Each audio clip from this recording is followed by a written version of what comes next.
Les forces de l'ordre toujours à la recherche de ce chauffard qui, échappant à un contrôle, a percuté 2 enfants hier. L'un de ces enfants est mort, il avait 10 ans, l'autre est grièvement blessé, il est âgé de 7 ans. Le conducteur a été identifié, on connaît désormais son profil. Et nous sommes avec Guillaume Biet du service police-justice de la rédaction. Bonsoir Guillaume. Bonsoir. Que sait-on ce soir de ce chauffard ? Eh bien, on sait qu'il a 20 ans, qu'il vit dans le secteur et surtout qu'il est connu de la police. Il a déjà été arrêté, notamment pour des délits routiers, conduite sans permis, conduite sous l'emprise de la drogue.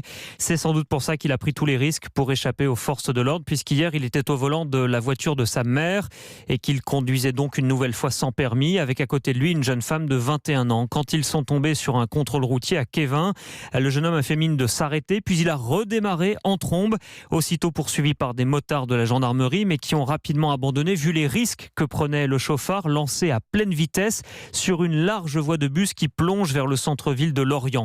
Il a d'abord percuté une voiture sans faire de blessés, avant de faucher les 2 enfants, 2 garçons de 7 et 10 ans qui étaient sur le trottoir. Le plus âgé, vous l'avez dit, a succombé à ses blessures à l'hôpital. Le second est toujours en soins intensifs. Le conducteur et sa passagère ont pris la fuite.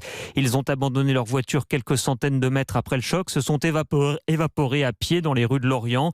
Et depuis hier soir, les policiers mettent tout en œuvre pour les retrouver, les interpeller. Les recherches sont toujours en cours. Merci Guillaume Biet du service police-justice de la rédaction. Il est 18h24.